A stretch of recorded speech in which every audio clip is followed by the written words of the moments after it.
সাহাবীরা বললেন রাসূল রোজা রাখছেন খাবার পানি ছাড়া, খাবার ছাড়া আমরাও রোজা রাখি রাসূলের মতো। একদিন উপাস গেল, দেখা গেল 2 দিনের মাথায় কাচ্চিত হয়ে পড়ে যায়। ব্যাপার কি ব্যাপার কি? সাহাবীদের 2 দিন হলো, রাসূলের 6 দিন হলো, সবাই কাচ্চিত হয়ে পড়ে যায়। ব্যাপার কি ব্যাপার কি? আমার রাসূল জিজ্ঞেস করলো, এই ব্যক্তি পড়ে গেল কেন?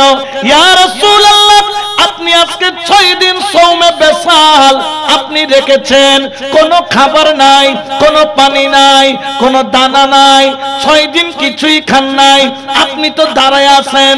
এই সাহাবী আপনার মতো রোজা রাখছেন, মাত্র 2 দিন গেল কাত হয়ে পড়ে গেল। আমার নবী বললেন, আইয়ুকুম মিসলি, কে আছো আমার মতো? তোমরা কিয়ামত পর্যন্ত চাইলেও আমি নবীর মতো তোমরা হতে পারবা না, ঠিক না?